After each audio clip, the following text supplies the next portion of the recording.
Society, as we know it today, seems to depend on, if not entirely thrive, on conflict.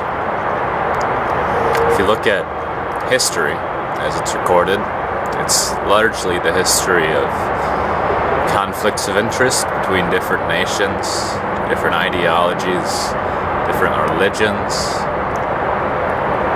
And if you look at all of our mediums of entertainment,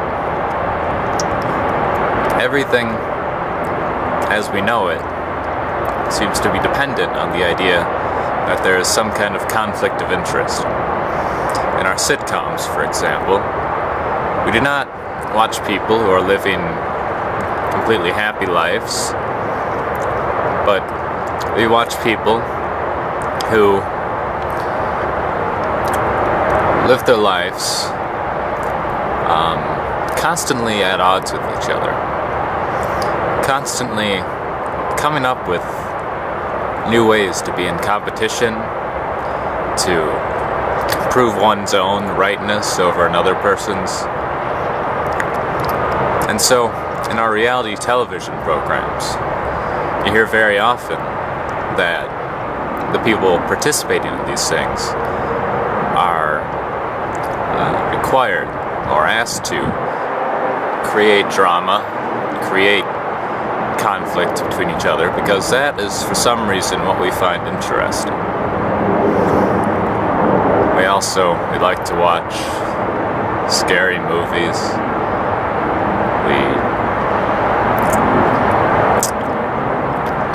have a government that budgets most of its money on war and so-called defense. And without conflict as we know it, how would society function? Because if there was no conflict, if there was no violent crime, we would have no need for prison systems, we would have no need for, or much reduced need for police, reduced need for lawyers. There are so many systems within society that need conflict, and without it, they become completely obsolete. So, I want to propose a theoretical here. Suppose that society has a change of heart, and there is a complete cessation of violent crime, theft, and you see a lowering of conflict worldwide.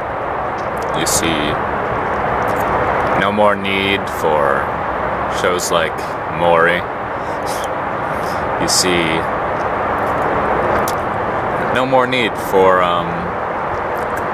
conflict of interest between politicians, because theoretically there's no more need to argue over the correct course of action, because the correct course of action becomes obvious. And not just on a political scale or spectrum, but also at a humanitarian level.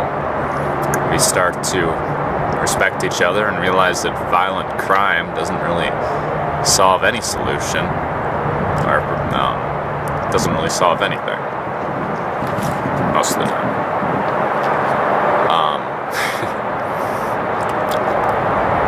So, what does this then do in this ideal? Because this is the ideal, you know. What a policeman should want is that he can go out and he doesn't need to arrest anyone. What a lawyer should want is that he doesn't need to defend anyone, because no one needs to be defended, because no one is, you know, committing any crimes or feels any inclination to do something to harm other people. Shouldn't this be the ideal? I mean, obviously yes.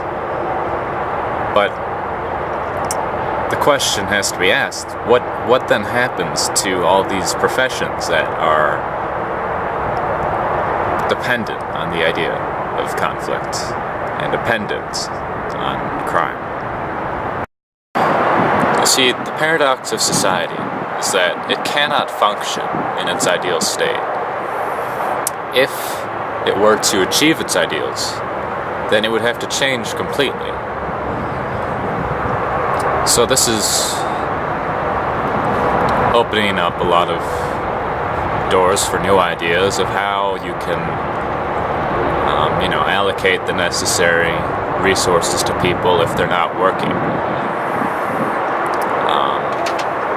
A lot of people like the idea of a basic income, something that is paid to anyone regardless of whether they're working or not. And I do think that may be a step in the right direction. I mean, given how things are working right now, it doesn't seem at all likely or possible to me that things will remain the way that they are. If technology continues to progress, if humanity is able to embrace some sort of sense of ethics, then things as we know them have to change. So I'm not really proposing any course of action right now, but as I see it in popular media today, there's no one asking the important questions that I think really need to be asked, which are, where are we coming from? Where are we going? Do we really need to have any more wars, given that most wars are fought over acquisition of resources or land? There would be no reason if everyone's needs are met. So we shouldn't make the assumption that we ever need to have another war, really. Nor should we make the assumption that everyone needs to be working a job, because that assumption is going to inevitably come into a lot of conflict with itself. Because, as is made obvious by the fact that prison systems and police would be made mostly obsolete if there's no conflict in the world.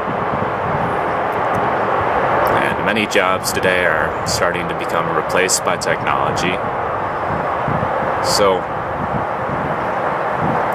as long as we're attached to the idea that everyone has to be working, that things are going to function in the future just as they have in the past, and as long as we're not open to alternative ideas, then I think that things are going to get progressively worse.